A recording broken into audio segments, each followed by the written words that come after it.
부자처럼 보이는 사람들이 알고 보면 자산은 별로 없는 경우가 많다. 그들은 생활을 유지하기 위해 또 일을 해야만 한다. 가장 중요한 것은 저축하고 종잣돈을 만들어 돈을 불릴 만한 일에 투자하는 것이다. 당장의 욕구를 해소시키기 위해 함부로 소비해서는 안 되며 또 소비 그 자체를 경제력과 자산으로 착각하면 안 된다. 대부분의 물건은 사는 즉시 값어치가 하락한다. 이 사실을 소비하기 전에 늘 상기해야 한다. 한 사람이 직접 노동을 통해 벌 수 있는 돈은 한계가 있다. 우리가 부라고 부를 정도의 재력은 대부분 돈을 벌 수 있는 시스템을 구축했기 때문에 가능한 일이다.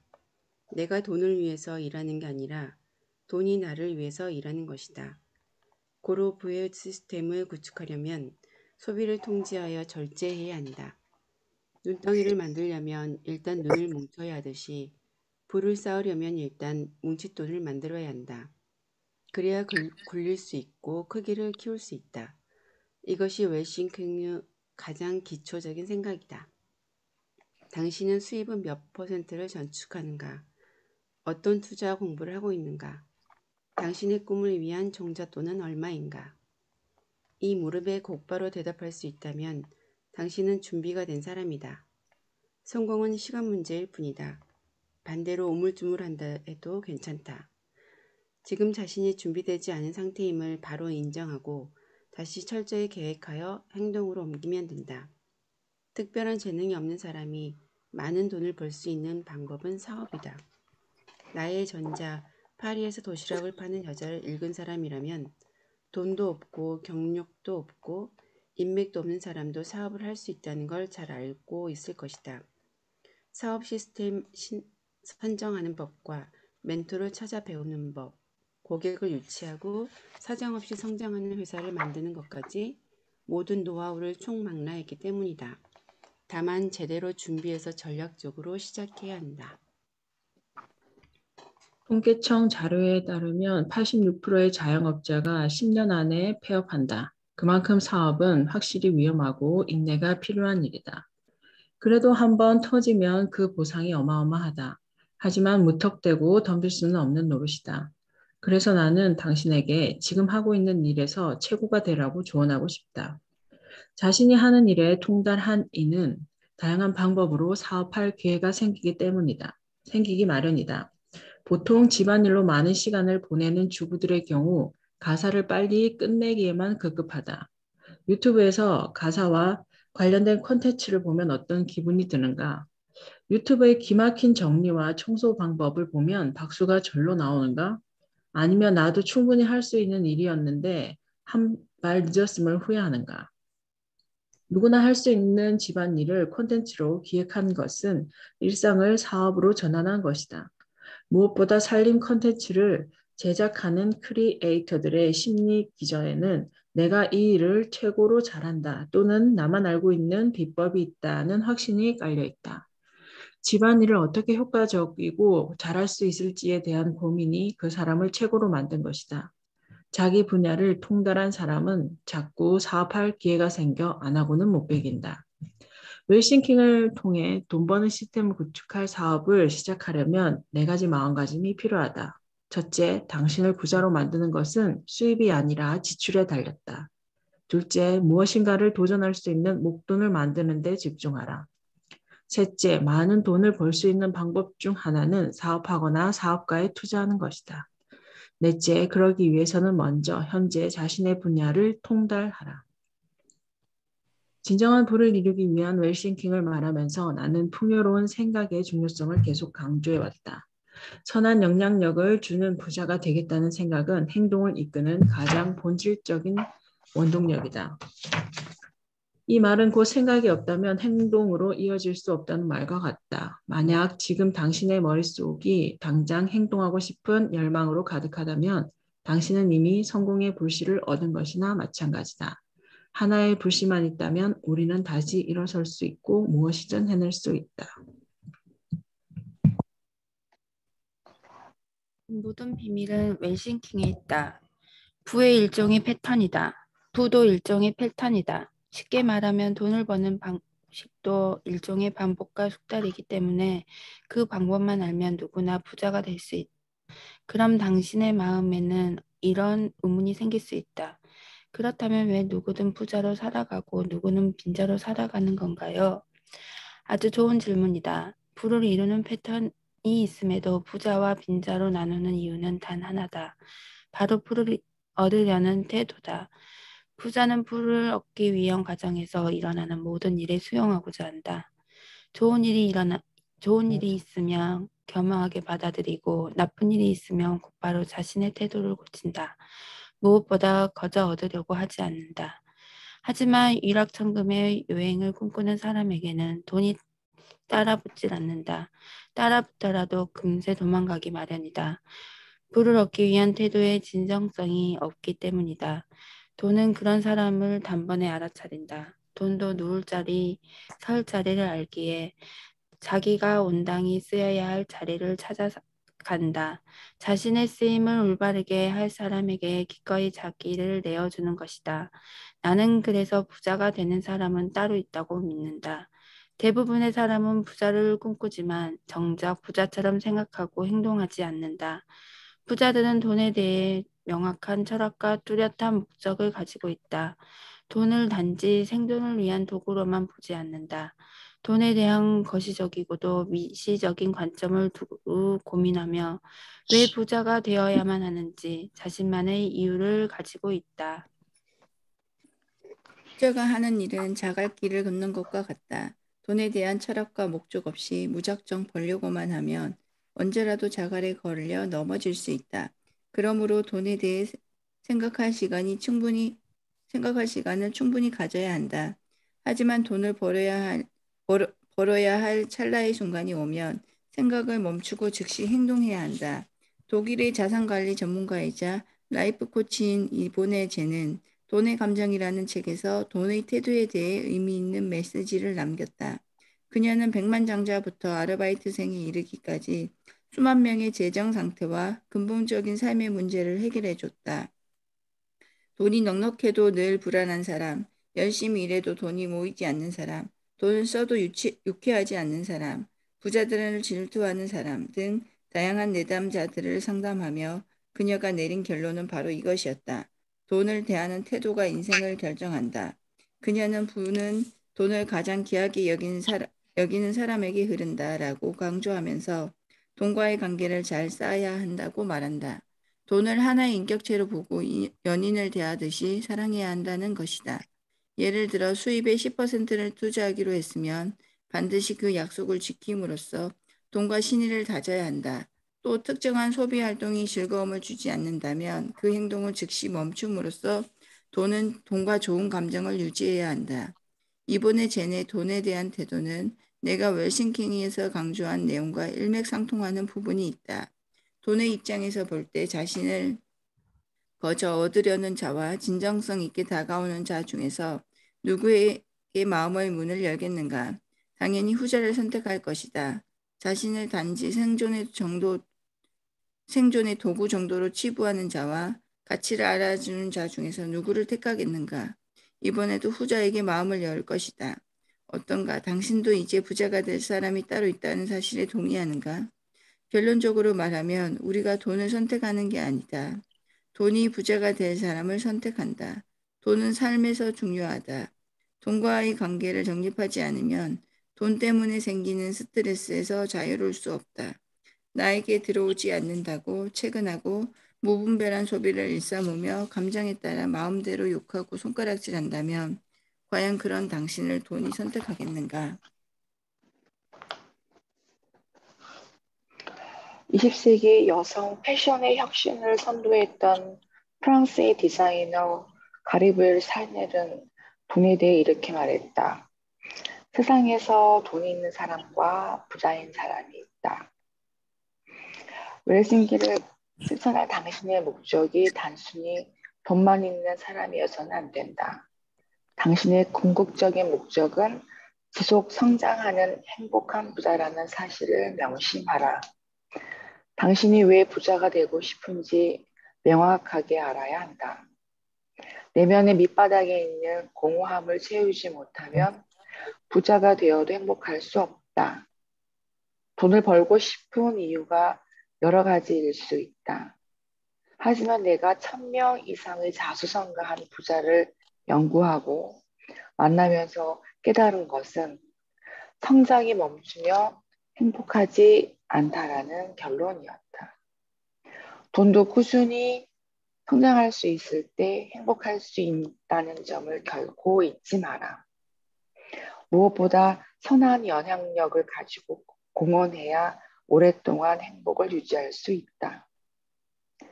부자의 습관을 장착하기 위해 필요한 요소 중 하나가 강한 멘탈이다.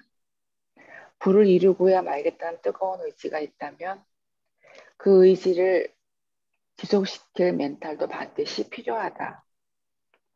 스스로 유리 멘탈이라고 자처하며 어떤 일을 지속하는 것에 어려움을 느끼는 사람들이 많다. 그러나 멘탈은 결코 타고나는 것이 아니다. 멘탈은 삶이 주어진 미션들을 하나씩 해결하면서 강화시키는 것이다.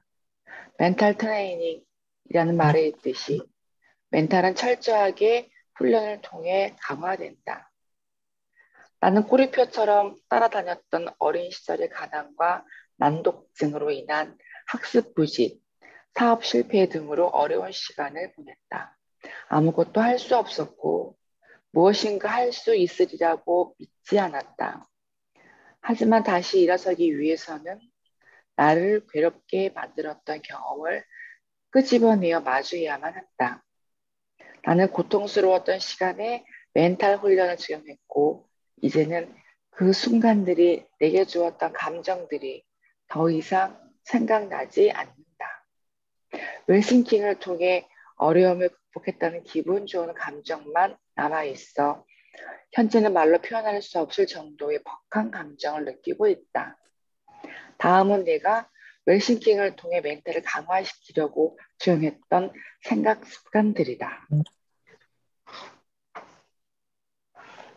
탓하기를 멈추고 내 목표에 집중하라. 탓하려거든 남 탓보다 내 탓을 하라. 그래야 실패해서 배우고 성장의 기회로 삼을 수 있다. 간혹 남 탓보다 내 탓을 하라는 의미를 잘못 이해해 죄책감에 시달리는 사람들이 있다.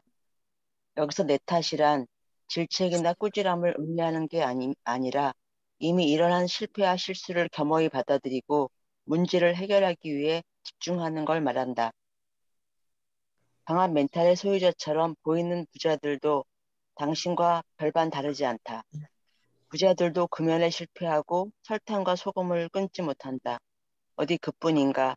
목표에서 빗나가기도 하며 말 한마디로 돌이킬 수 없는 상황에 처하기도 한다. 부자들도 당신처럼 후회하고 좌절한다. 하지만 그들은 당신보다 조금 빠르게 회복한다. 실패에 초점을 두지 않고 앞으로 가고자 하는 길에 집중하기 때문이다. 당신의 삶이 한 권의 책이라고 했을 때 낱장에서 일어나는 실수에 너무 집중할 필요가 없다. 가령 책에 잉크를 떨어뜨렸거나 부주의로 책이 찢어졌더라도 너무 매달리며 자신을 탓하지 말라는 말이다. 그냥 다음 장으로 넘기면 된다. 당신이 다음 장에 해야 할 것은 다시는 잉크를 떨어뜨리거나 찢기지 않도록 주의하는 일이다. 물론 그런 일이 또 일어나더라도 그냥 넘기면 된다. 탓은 자신을 방어하고 싶은 마음에서 기인한다. 나는 실패할 수밖에 없었다는 당위를 가지고 타인에게 위로받기 위한 장치다. 그런데 한번 생각해보라. 어떤 문제가 발생했을 때 탓이 뭘 할 수 있는가? 할 수 있는 게 아무것도 없다는 사실을 당신도 알 것이다. 강한 멘탈을 위해서라면 탓하기를 멈추고 문제를 실질적으로 해결하기 위해 행동하라. 이런 태도는 기적을 만드는 기폭제가 된다. 합리적으로 원인을 분석해야 한다. 사람은 마음먹은 대로 하지 못하고 실패를 반복하다 보면 스스로를 의심하게 된다.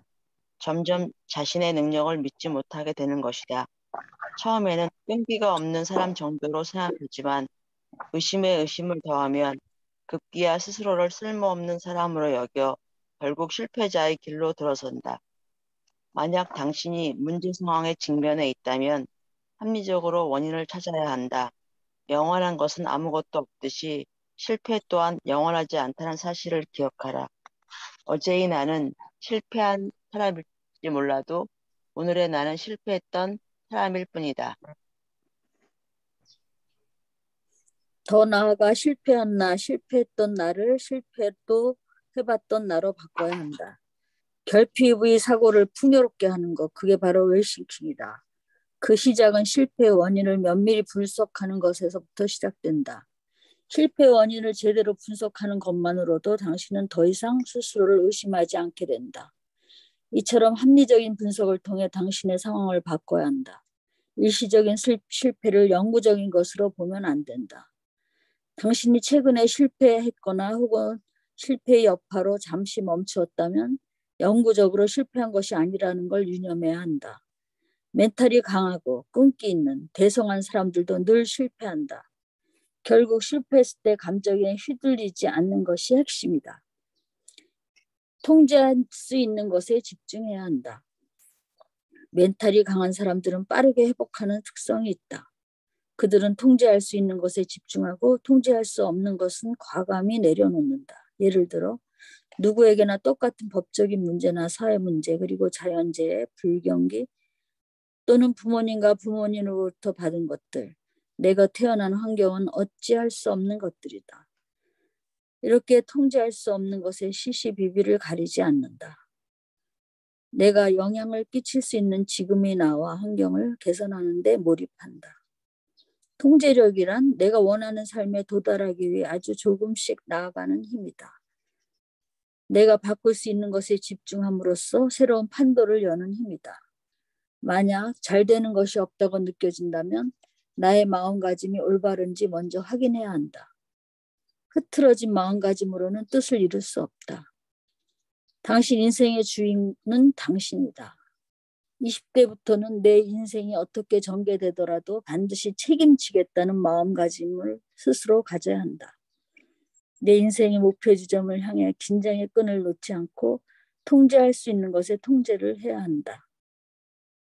유리 멘탈을 극복하여 자신이 결정한 일을 밀고 나가겠다는 정신을 지닌 것은 모든 부정적인 것으로부터 자유로워지는 일이다. 우주에 존재하는 하나의 존재로서 긍지를 갖는 일이기도 하다. 모든 삶은 고귀하고 영롱하다. 도전을 포기해서는 안 된다. 누가 감히 당신의 삶을 결정할 수 있는가?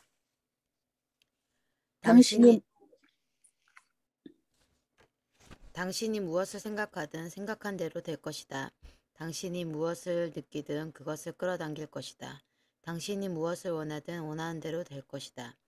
나는 작은 실패를 하고 그 실패를 발판 삼아 더 큰 성공을 거두었다. 그리고 급성장의 시기에 과감하게 경영에서 물러났다.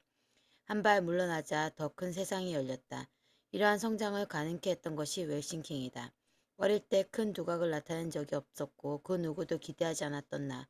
무엇보다 켈리들리라는 기업을 성공적으로 발전시키고 경영 일선에서 물러난 나는 지금도 성장 중이다. 죽을 만큼 열심히 살아도 이룰 수 없었던 부를 어떻게 이루게 되었을까? 도대체 어떤 공부와 실천에 있기에 100년 동안 읽어도 어려웠을 대성공을 단 5년 만에 이루게 되었을까? 그 모든 비밀은 웰싱킹에 있다. 웰싱킹은 진정한 부를 불러오는 생각의 힘이다. 내가 웰싱킹의 씨앗을 잠재의식 속에 심는 순간 바로 그때였다. 내 친구 영숙이가 죽던 날, 너랑 나 모두 찢어지게 가난했지만 우리도 뭐든 할 수 있고 뭐든 될 수 있다는 걸 반드시 보여줄게 라고 다짐했던 그 순간 말이다. 나는 몇 해 전 파리에서 도시락 파는 여자라는 책을 출간했다.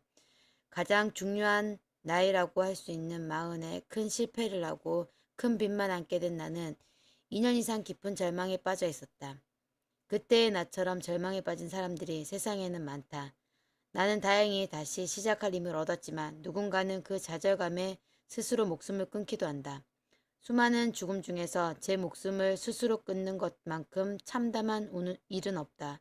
그럼에도 불구하고 죽음밖에 선택할 길이 없다고 생각하는 사람들에게 또는 다시 시작할 엄두를 내지 못하고 자포자기에 빠진 사람들에게 작지만 희망의 빛을 보여주고 싶었다. 그래서 파리에서 도시락 파는 여자는 돈도 백도 없던 내가 어떻게 실패를 극복하고 어떻게 다시 출발해서 성공했는지에 초점을 두고 집필했다. 사업 아이템을 찾아 세계 최고의 전문가에게 배우며 나 없이도 운영되는 시스템을 만드는 방법에 대해 썼다. 나도 했기 때문에 당신도 할 수 있다는 메시지를 주고 싶었다. 반면 지금 당신이 읽고 있는 이 책 웰싱킹은 선한 영향력이 있는 당신이 부자의 반열에 도달할 수 있는 방법에 초점을 두고 집필했다. 정확히 말하면 부를 이루는 방법을 집대성한 것이다. 그 방법을 적용해 성공한 내가 산 정인이다. 그리고 수많은 사람이 나와 함께 이 방법을 실천하며 또 다른 성공 사례가 되고 있다. 부는 이제 누군가의 전유물이 아니다. 웰싱킹의 의미와 가치를 깨달을 수 있다면 당신 앞에도 진정한 부의 세계가 열릴 것이다. 이제는 반드시 당신 차례여야만 한다. 부를 위한 초석, 생각의 뿌리, 겨우내 살을 애는 칼바람을 이겨내고 결국 피어나는 꽃과 나무를 보고 있노라면 이것이야말로 생의 본질이 아닐까 싶다. 아주 작은 결핍에도 무너지는 인간에 비하면 경이롭기까지 하다. 사람도 마찬가지다. 어떠한 순간에라도 포기하지 않고 이겨낸다면 그 자체로 경이로운 존재가 된다. 물론 핵심은 무엇을 심었느냐다. 그렇다. 그래서 심는 것이 먼저인 것이다. 당신의 현재 상황은 그간 당신의 삶의 중심에 무엇을 심었으며 또 그것을 얼마나 애지중지해 왔는지를 잘 나타낸다. 콩 심은 데 콩 나고 팥 심은 데 팥 나는 것처럼 삶은 절대 거짓말하지 않는다. 꿈을 이룬다는 건 사과나무에 비유하면 풍성한 사과 열매를 주렁주렁 맺는 일이다. 과즙이 풍부하고 빛깔이 좋은 사과를 수확하기 위해서는 반드시 가지치기를 해줘야 한다. 불필요한 가지를 잘라내야 영양분이 제대로 퍼지기 때문이다. 그러나 가지치기보다 더 중요한 것이 뿌리를 내리는 일이다.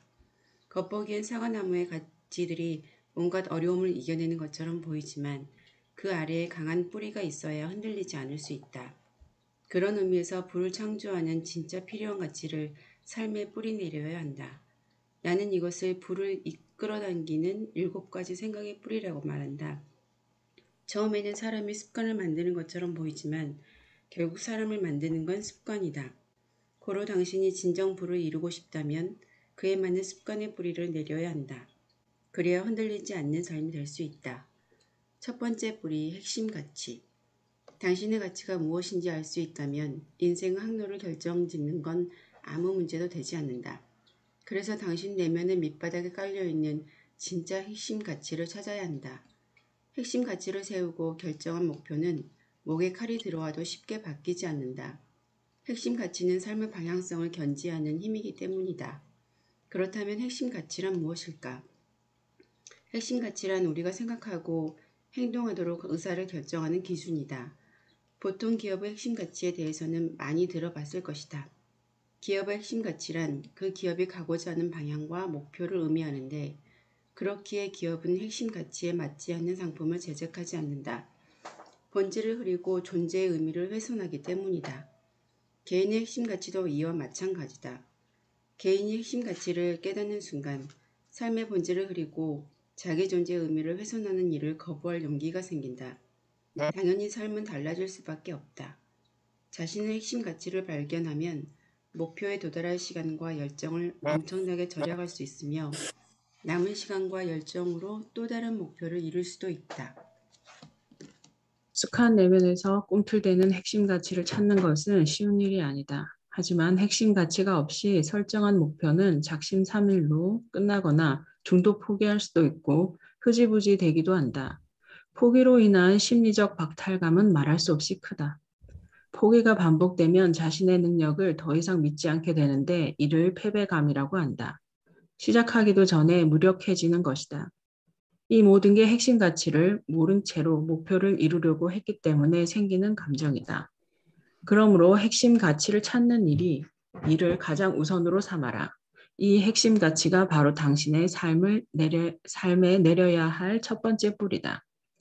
60개의 핵심 가치를 준비했다. 여기서 당신이 중요하다고 생각하는 핵심 가치 5개만 선별해보라. 처음에는 중요하다고 생각하는 단어를 모두 골라라. 그리고 그 중에서 덜 중요한 가치를 빼는 방식으로 다시 10개를 추려라. 당신이 중요하다고 생각하는 가치가 보기에 없다면 새로 추가해도 괜찮다. 한 가지 조언은 선택한 핵심 가치를 왜 중요하다고 생각하는지 그때그때 적는 것이다. 그러면 나중에 5개의 핵심 가치를 추릴 때 크게 도움이 된다. 당신의 핵심 가치가 명확하게 정해지면 의사결정 과정이 단순해진다. 그러면 여러 가지 면에서 더욱 번창할 수 있는 비옥한 토양이 만들어진다. 당신에게 중요한 핵심 가치 10개를 골랐는가? 그렇다면 이제 5개로 선별하라. 내 안에서 이미 지향하고 있던 가치를 명확히 찾으면 진정 원하는 삶이 무엇인지 깨닫게 된다. 그리고 앞으로 어떤 결정을 내리든지 이 핵심 가치를 적용해 결정하라. 우유부단, 작심삼일, 중도 포기 등의 말은 당신과 관계없는 말이 될 것이다. 핵심 가치를 세우라는 말은 다른 가치들을 포기하라는 말이 아니다. 핵심 가치는 중요한 순간에 빠른 결정과 행동을 유도하기 위한 지표다. 회사에서 일할 때나 자녀와 배우자, 친구와 관계를 이어갈 때도 이 핵심 가치를 기준으로 결정을 내리면 더 생산적인 삶을 영위할 수 있다. 당신은 이제 자신만의 핵심 가치를 정확히 아는 사람이 되었다. 핵심 가치를 깨달은 후 해야 할 일은 목표와 꿈을 설정하는 것이다. 목표는 자신의 한계를 넘어 무한 능력의 세계로 이끄는 장치다. 하지만 목표를 무턱대고 정하면 안 된다. 6가지 원칙에 맞춰 실현 가능한 상태로 만들어 나가야 한다. 가능성을 예단하지 마라. 목표와 꿈을 설정할 때 가장 하지 말아야 할 것은 달성 가능성을 미리 판단하는 행동이다. 핵심 가치를 세운 후에 정해둔 목표를 압도하겠다고는 자세가 무엇보다 중요하다. 나는 목표를 정하면 항상 이렇게 생각했다. 나는 이 목표를 이루는 방법을 지금은 모르지만 반드시 찾을 것이다. 일단은 기세를 몰아 목표에 집중하는 게 중요하다. 명확한 목표여야 한다. 부자가 되겠다, 다이어트를 하겠다 같은 애매한 목표는 이루기 어렵다.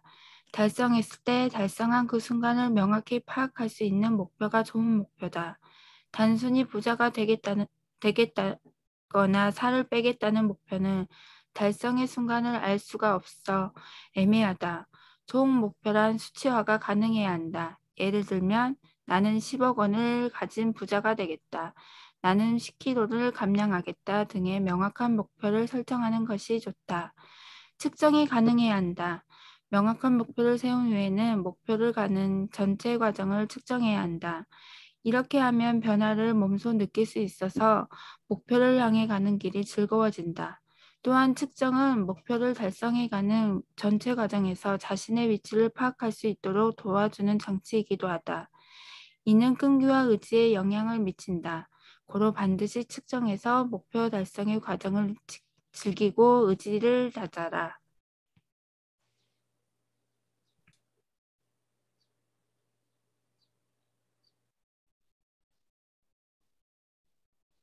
수정쌤 해주시면 되세요.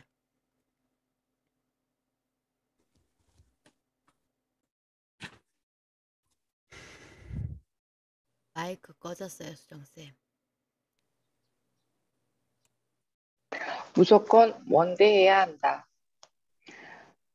목표를 잡은 사람보다 크게 정한 사람이 훨씬 더 혁신적으로 생각하며 강한 추진력을 가지고 목표를 달성할 수 있다.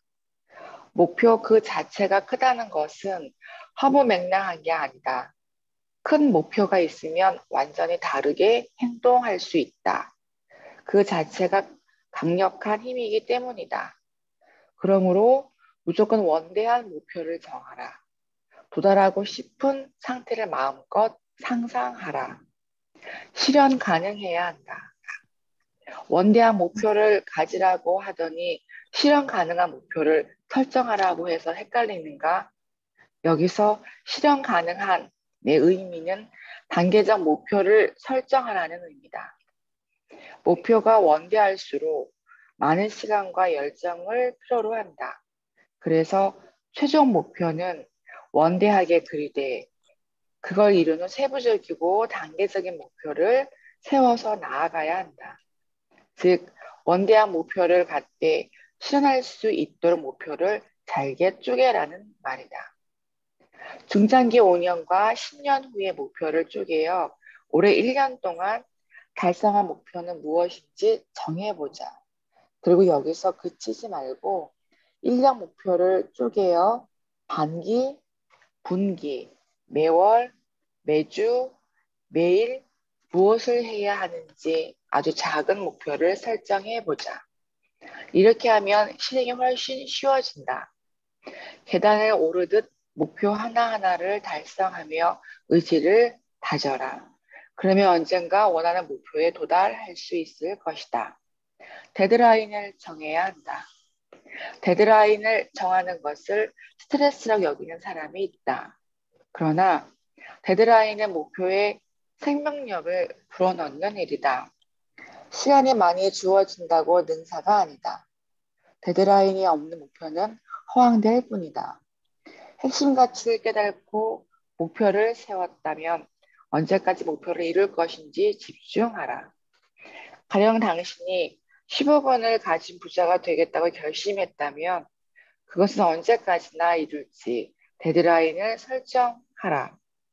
데드라인을 설정하는 이유는 당신이 원하는 미래의 청사진을 그리기 위해서다.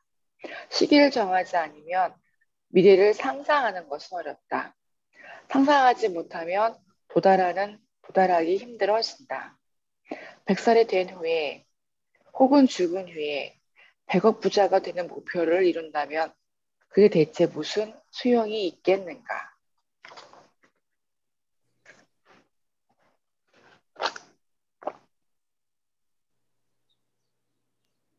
경란쌤, 네. 두 번째 뿌리, 결단력. 지피지기면 백전백승이라고 했다. 이제 당신은 핵심 가치를 기준으로 목표를 정했다.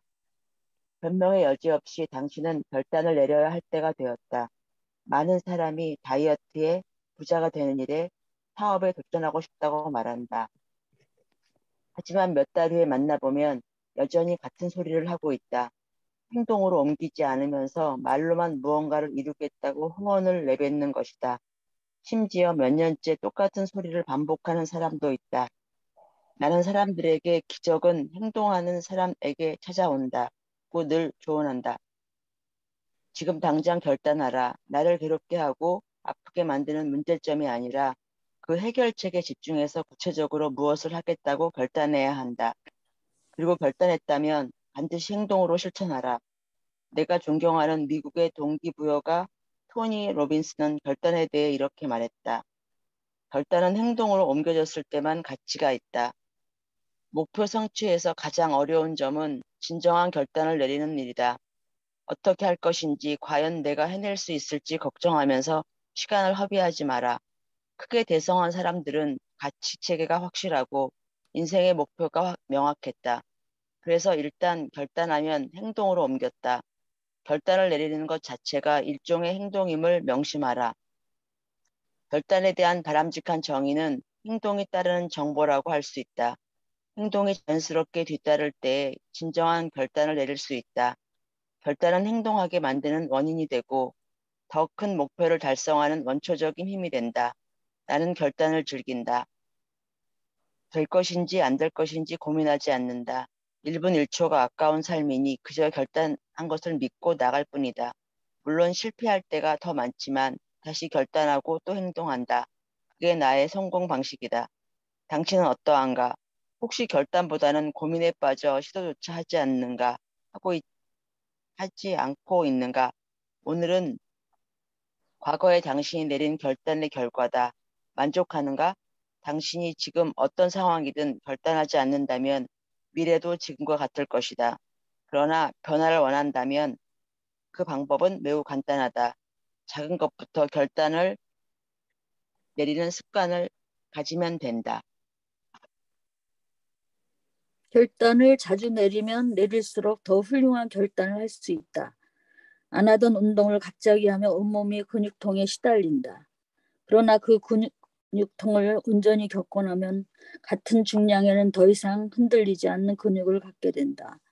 결단도 마찬가지다. 처음에는 걱정이 앞서고 안 되는 것들만 떠오르겠지만 결단하고 행동으로 옮기면 종전의 삶에서는 느끼지 못했던 활력을 갖게 된다.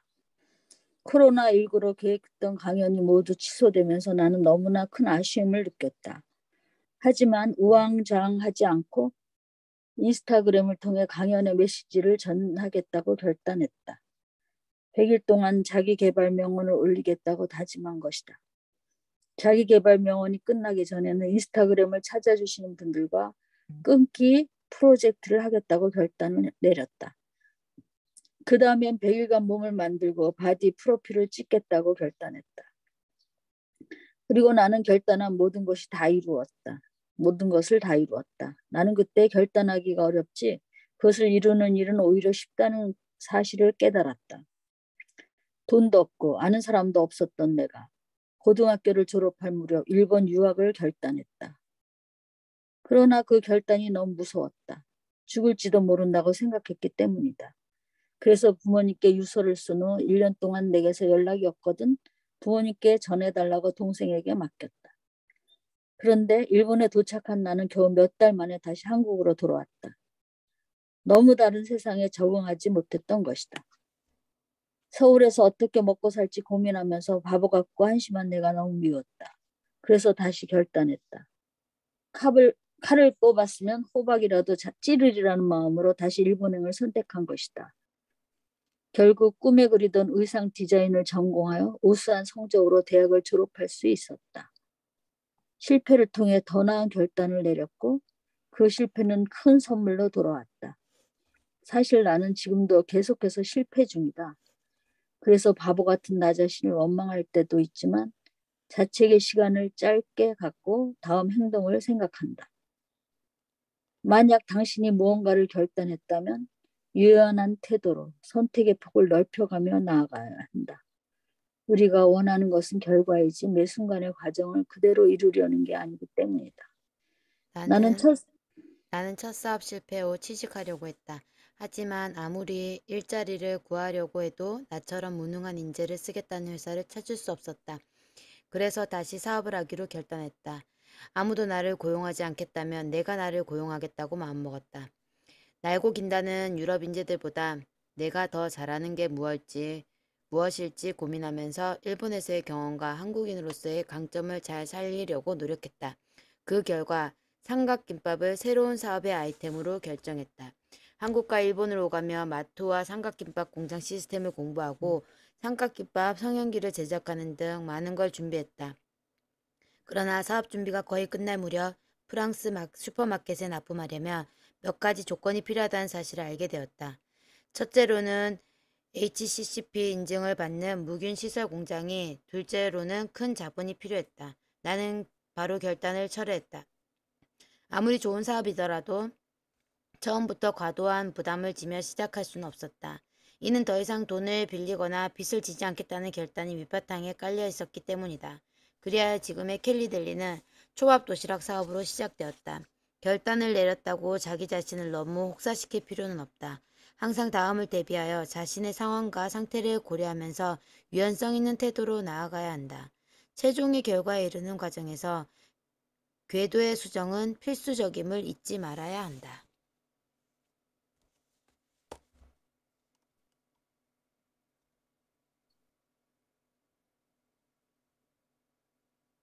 불을 위한 초석, 생각의 뿌리. 세 번째 뿌리, 선언. 아무리 확고한 결단도 머릿속에만 있다면 없는 것이나 다름없다. 선언하라. 자기의 삶을 진취적으로 이끄는 사람은 선언할 수 있어야 한다. 결단을 내린 후 실패하지 않기 위해서는 필수적으로 선언을 해야 한다. 나는 결단과 선언을 즐긴다. 그래서 달성하고 싶은 목표가 생기면 주변 사람에게 선언한다. 하지만 그보다 더 중요한 것은 나 자신에게 선언하는 일이다. 선언은 탈선하지 않고 목적지에 다다를 수 있도록 또 여러 갈래로 나뉜 길에서 한눈을 팔지 않도록 가드레일을 설치하는 작업이다. 선언을 하면 예상했던 것보다 훨씬 수월하게 목표를 달성할 수 있다. 인스타그램을 통해 끈기 프로젝트 운동편을 기획했을 당시 많은 사람이 100일간 운동하겠다고 참여했다. 대부분 이 100일간 이 프로젝트에 참가한다고 공개적으로 선언했으며 꼭 인정하겠다고 약속도 했다. 이 사람들은 무슨 일이 있어도 100일 동안 운동해야만 했다. 스스로 가고자 하는 목표에 가드레일을 세워서 갈 수밖에 없도록 만든 것이다. 그 결과 200명 중에 90명이 넘는 사람이 프로젝트를 완수했다. 무려 50% 가까이 100일 운동을 성공한 것이다. 나 또한 이 프로젝트를 참여하고 중도에 그만둘 수도 있다는 생각을 단 한 번도 하지 않았다. 많은 사람에게 선언하면서 무조건 할 수밖에 없는 길로 들었었기 때문이다. 오히려 혼자 할 때보다 함께하는 사람들이 있으니 훨씬 더 수월하게 해냈다. 그만둘 수 있는 상황이 생기면 핑계가 많아진다. 핑계가 많아진다는 것은 목표와 멀어지고 있다는 반증이다. 그러므로 목표를 이루고 싶다면 반드시 선언하라. 내가 결단을 내렸고 목표로 가는 길에 들어섰다는 사실을 만방에 알려라. 만약 당신이 누군가에게 본보기가 되어야 하는 리더의 입장이라면 선언의 힘을 더 중요하게 생각해야 한다. 선언을 하지 않은 사람 중에 진정한 리더는 없다. 우리가 일상에서 흔히 볼 수 있는 두 가지 유형의 리더가 있는데 내가 함께 일하는 두 리더의 사례를 예로 들어보겠다. 유형 1. 리스크를 선택하지 않고 선언하지 않는 리더. 직장에서 정말 열심히 일하고 매사에 최선을 다하며 애사심도 깊은 리더다. 그러나 이 사람은 목표를 두고 언제까지 이것을 하겠다고 선언을 하지 않는다. 일할 때 최선을 다할 뿐이다. 유형 2. 리스크를 선택하고 선언하는 리더. 이 리더는 언제까지 얼마만큼 자기 분야의 일을 해낼 것인지 분명한 목표를 선언한다. 내가 보기에도 가슴이 떨리는 큰 목표다. 유형 2의 리더는 자기가 선언한 목표를 달성하지 못해 실망감을 줄 때가 있다. 그래서 언뜻 보기에는 유형 1의 리더가 일을 더 잘하고 회사에 더 필요한 존재처럼 보일 수 있다. 유형 1의 리더는 리스크를 피하고 아무것도 선언하지 않았기 때문에 약속을 어긴 적이 없다. 일도 열심히 하고 애사심도 있어 모두가 잘하고 있다고 생각할 수 있다. 하지만 결과적으로는 유형 2의 리더가 성과도 더 좋았고 회사에서 따르는 사람도 많았다. 이유가 무엇이었을까? 내가 분석한 결과 유형 2의 리더는 선언한 목표치의 70% 이상은 항상 달성했다. 10개의 프로젝트를 2년간 진행하여 7개를 성공시키고 3개를 실패했다고 가정하면 실로 엄청난 성과다. 10개의 프로젝트 중 성공한 7개는 조직과 개인의 성과에 큰 영향을 끼쳤다. 그렇다면 실패한 프로젝트는 무의미했을까? 그렇지 않다. 유형 2의 리더가 실패한 3개의 프로젝트는 앞으로 그가 더 성장할 수 있는 밑거름이 되었다. 그러나 유형 1의 리더는 아무 선언도 하지 않아 실패하지는 않았지만 성장하지도 않았다. 네, 감사합니다. 6시라서 오늘 여기서 종료하도록 하겠습니다. 오늘 출근하시는 분 아무도 안 들어오신 것 같다. 맞죠? 6시 땡하고 아니요. 가시는 분들. 수정쌤 6시 저도 출근하세요? 이제 저도 가야죠. 이제 준비하고. 오늘도 행복한 하루 네. 되시고요. 네, 오늘 감사했습니다. 저도 감사했습니다. 화순쌤 얼굴 보셔서 얼굴 보여주셔서 감사하고요. 저희 사진 한번 찍고 가요. 사진 한번 찍고 가요. 빨리 다 얼굴 보여주세요. 맞다. 예쁘게 한번 찍어야지. 이렇게, 나도 이렇게. 금장책. 음장 빨리 더 예쁜 것 같기도 해요. 비친다. 안 보인다. 사진 찍겠습니다. 네. 연서님 한 개도 안 보여요. 예쁘게 찍어주세요. 얘가 안 보여요. 그냥 역방이어가지고 얘가 안 되네. 오늘은 그냥 특히나 그림자로 그냥 찍으세요. 찍을래요.